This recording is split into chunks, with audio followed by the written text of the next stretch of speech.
Hey everyone, Joshua Kirk here with you once again, and now it's time for episode 192 of Album of the Day, in which for today's album review, I'm going to be reviewing my first record for this YouTube channel that's an album released in this year, 2018, and in fact the first album released in 2018, as this was released on New Year's Day, January 1st, 2018, and it's the latest album from a New York-based punk rock singer who I consider to be probably the greatest punk rock musician working today. Of course, I'm talking about Long Island's own Jeff Rosenstock, and I'm here to review his latest album, which of course dropped on New Year's Day, 2018. The album is called Post, and as you can see, I have the vinyl here, which, the vinyl of this album was, actually never released until, just recently, on March the 23rd, I pre-ordered the vinyl, because, this may be the first record put out this year, but it's easily, in my opinion, one of the best that I've heard this year. Anyway, here's the album cover, which some really nice photos taken on here. Which I hear these photos were taken by Hiro Tanaka, while the band was on tour for their previous record, Worry. While he was on tour for his previous record, Worry, with his own band, which he calls Death Rosenstock. Pretty funny. And I love the light blue color on here, too. Fine. There's the back cover. Another really nice photo, which features, this, woman sort of, taking photos on her phone, in front of a bunch of porta potties. Of course, this is, This was released on Polyvinyl Records after, for a little while, he was signed to the punk rock label Side One Dummy, and technically there's 10 tracks on the record, but there's really just 9 actual songs on the record, and it clocks in at over 40 minutes, as it does happen to include 2 of Jeff's longest compositions ever written.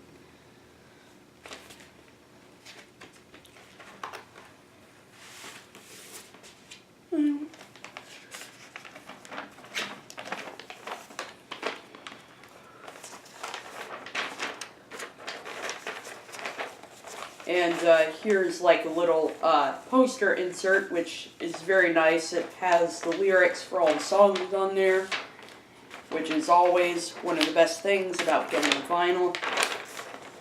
And there's a photo of the band in their tour van, possibly, along with Jeff. And I love this. Jeff Rosenstock himself actually wrote all these liner notes. In fact, this has probably one of the most epic, most interesting thank yous that I've ever read, in an album packaging. So I can give Jeff kudos for that, because I can tell how grateful he is for all the support he gets from his fans and from his fellow musician comrades.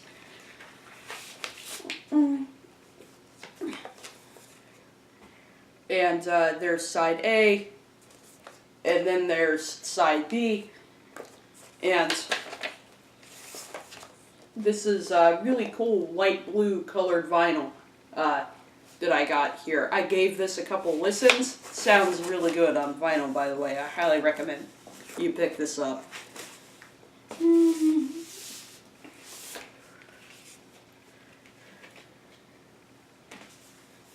And here's your handy little download card, which is a nice kind of more portable way to listen to your music that you get on vinyl.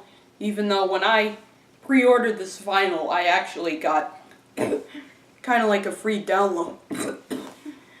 I got a free download of this record, so I could listen to it more often, so I don't necessarily have to use the download card, which is cool.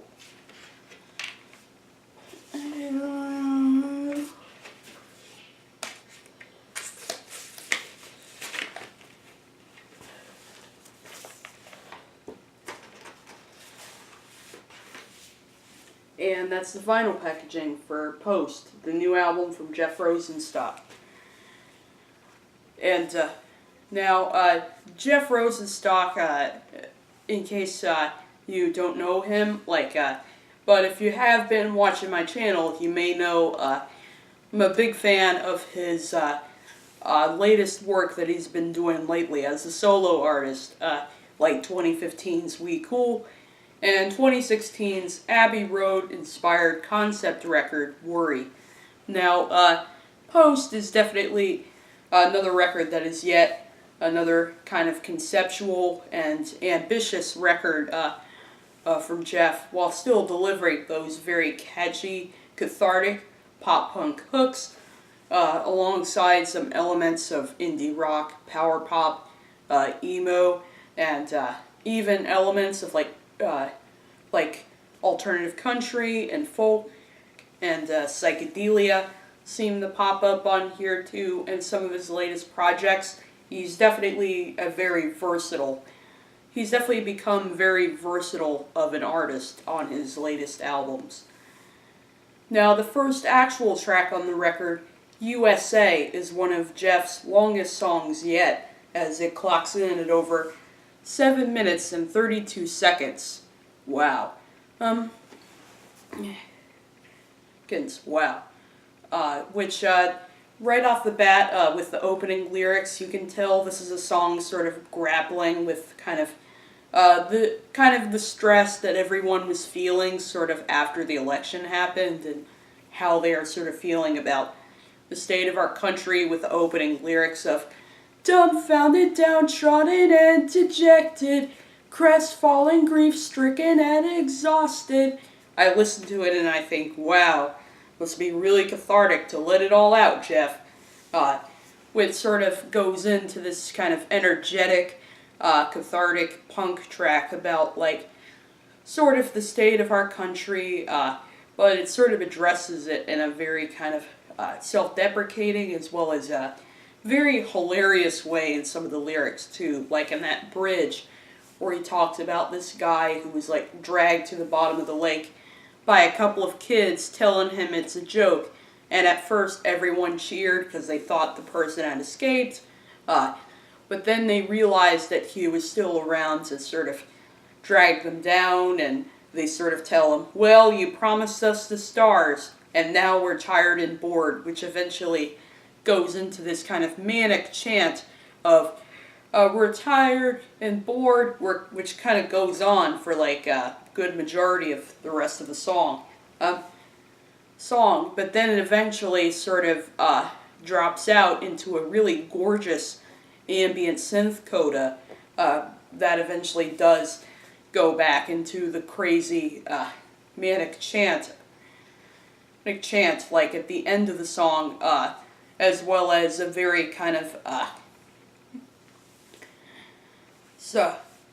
as well as kind of a crazy shouted outro of to USA. I love it. The next song, Your Throat, is probably the closest of this album goes to ska punk, which is a genre that he's explored definitely more than a few times before, like in one of his former bands, They're Against Sons of Bitches. But I love how the song is instantly catchy with its kind of peppy, with its kind of peppy, bouncy rhythms. I love the organ on the track too. It goes so well over the kind of distorted guitars, which the album, like his previous projects, it's a perfect balance between kind of lo-fi and fuzzy, but at the same time very well produced and mixed well so that it doesn't irritate the ears when you listen to it. You listen to it. Some great drumming on the song too. And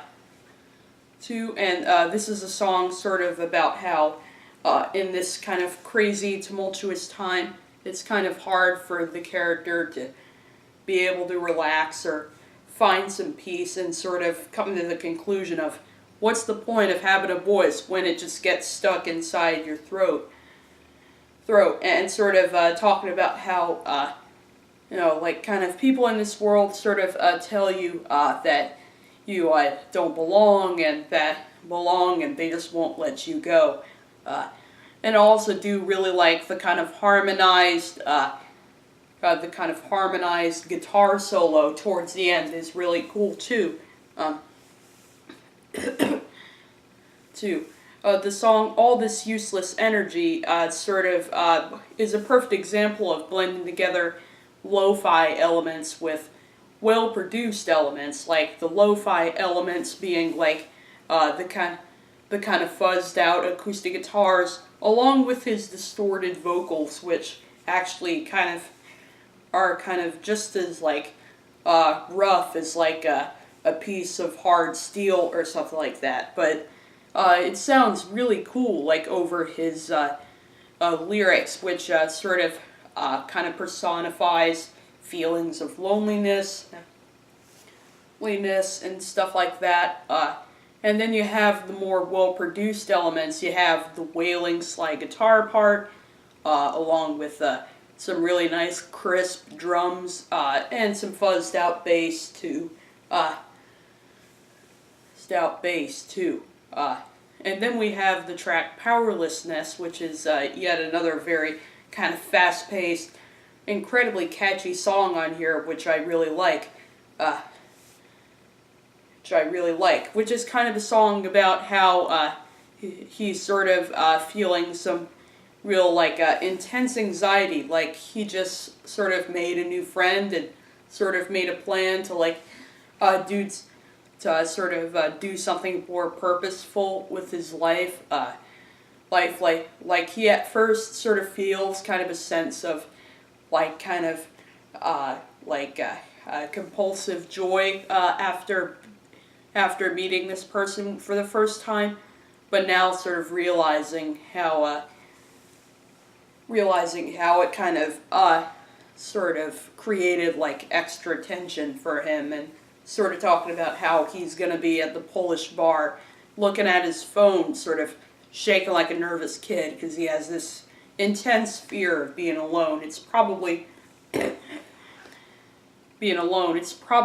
most kind of maybe emo song on the record, but it's not so melodramatic that it becomes painful and cringy to listen to. There's definitely plenty of optimism underneath all that, with the very kind of catchy guitar hook on the song, the fantastic drumming on there, and I also do really like that kind of whining sort of slide part that occurs towards the end. Definitely is just on point.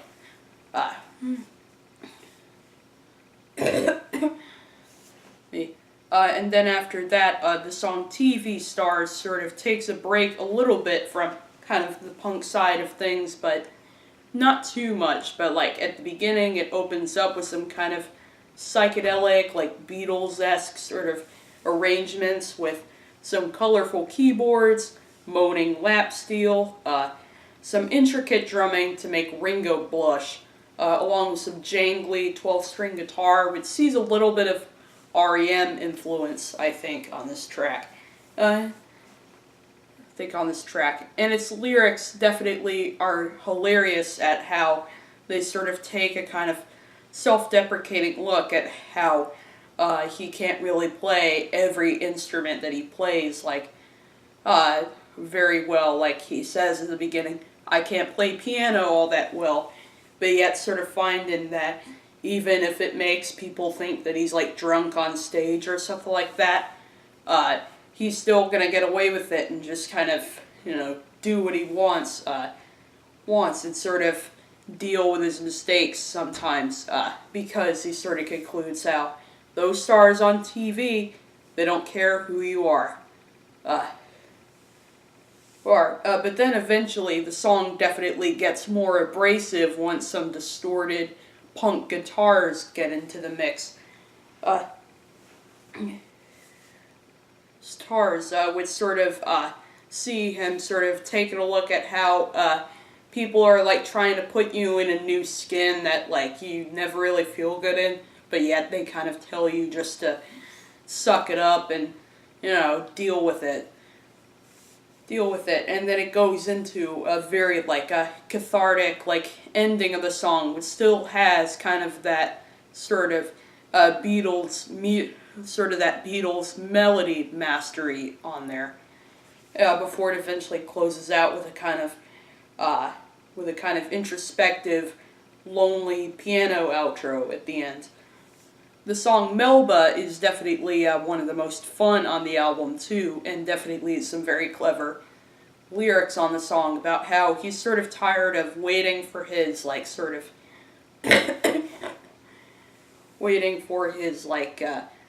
of feelings of depression and whatnot to be over, and sort of making a plan to start from scratch and go back to Melbourne, Australia. And he's like really like kind of feeling good about his plan, but at the same time sort of feeling a little anxious about it, because he's like sort of not really sure what it's gonna feel like.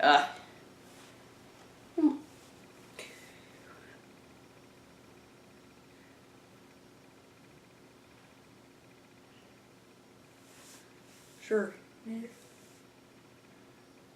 Because he's like, not really sure what it's gonna feel like. The lyrics on this song, sort of,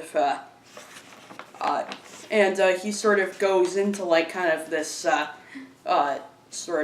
plan when he sort of says stuff like, this was a shit day, can't power through the haze, and I'm tired of waiting for it to be over. And I also love some of the kind of clever lyrics on here of, after your heart breaks, ears ring and colors fade, and everyone smiling feels like an intruder, and you're drawn to the word that came out wrong, as if all along you weren't ignoring the truth, you're a loser. Sir. And sort of, also sort of saying stuff like, I'm alone in this mess, and a blizzard's coming on, so sort of using that as kind of like some symbolism for like how he just wants to get out of this haze that he's been in for too long. Which transition, and of course the song very musically is like very fun, and I also really like the kind of lively gang vocals provided by Canadian punk band Pup on here. And then following that, the song transitions really just awesomely into beating my head against a wall, which Wall is like definitely one of the catchiest songs on the album yet. It's probably one of the most blunt on the album lyrically, but definitely a very nice sort of transition that both of those tracks make. And then after that is the song 9 out of 10, which is definitely one of my favorite tracks on the record, because it really does see Jeff maturing as a songwriter, which I think is, really nice considering, it's like an angsty teenager like me would certainly relate to some of these songs, but would relate to these kind of songs, but at the same time, it's kind of good to see him also addressing kind of hardships of growing up and stuff like that, like he does on this track. Like how he sort of seems to kind of miss more and more people every day, and sort of more of the things he loves as he sees sort of, the future sort of blackening every day with the state of our society and stuff like that. And it's probably the least punk rock song in the entire album, and probably in his career actually, as the song explores more like very beautiful melodic indie rock on here, some very lavish orchestral backing instrumentation, including synthesizers and glockenspiel, an instrument that he's used pretty extensively on some of his latest projects, along with mellotron choirs on here too. And the backing vocals from Laura Stevenson make it like really sweet on the ears, in my opinion. And then the album closes with by far the longest track on here, Let Them Win, which clocks in at over 11 minutes and 10 seconds. And it's definitely the most optimistic song on the record if you listen to the lyrics. Sort of talking about how, like, politicians or people that don't agree with the narrator can be like are hungry to crucify us and stuff like that, but yet we're not gonna let them win, and we're just gonna sort of stand up for ourselves and sort of be ourselves and try to look at the positives in life. So Jeff Rosenstock actually can be kind of an inspirational sort of artist to listen to, along with one who's sort of tapping into sort of our angsty teenage emotions as well. As well. And I do really like the production on this song. Like, the syncopation of the guitars, bass, and drums together is perfect. It's first class right there. And I also do really like some of the other backing instrumentation he throws in there. Love the B3 organ and the piano as well. And then eventually the song just has some huge gang vocals, which literally sounds like 20, maybe 30 voices stacked on top of each other, like featuring, of course, Chris Farron, along with Laura Stevenson. I can tell that Pup's backing vocals are also on this track too, along with a bunch of other people. It's definitely one song that I'd love to just shout along with on that chorus of "We're not gonna let them win." That sort of goes on and on for a pretty long time, along with and it does all that over a pretty killer guitar solo. But then eventually it fades out into Jeff sort of doing like some ooze with an acoustic guitar. But then when the song truly gets ambitious is on the closing coda that goes on for the last 5 or 6 minutes of the track, which is basically this kind of this layered ambient synth outro, which is just really gorgeous. And after all the kind of energy and craziness that happens sort of on the first half of the track, we get we get a really nicely, intricately layered interlude of what sounds like maybe 15 keyboards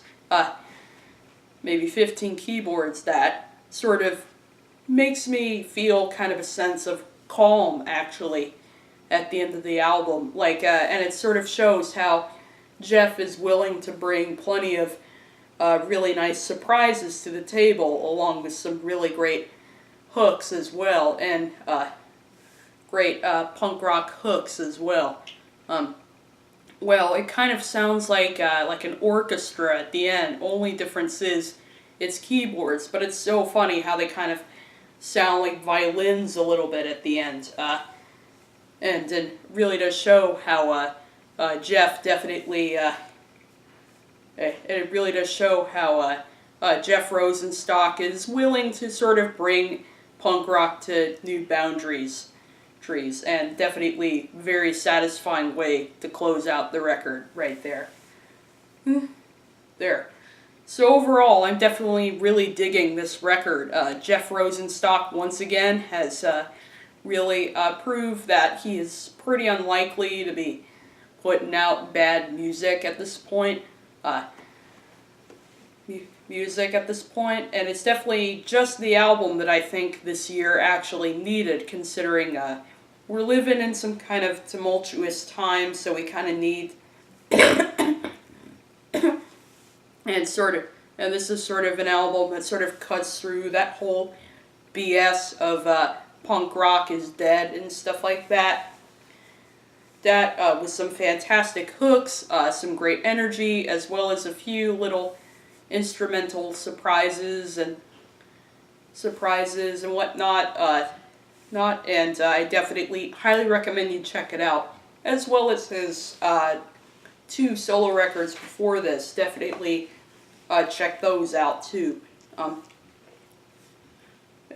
So I'm definitely feeling a strong 8 out of 10 for Post, the new album from Jeff Rosenstock. So that's excuse me. So that's going to wrap it up for my album review of Post, the new album from Jeff Rosenstock. I'll see you for episode 193.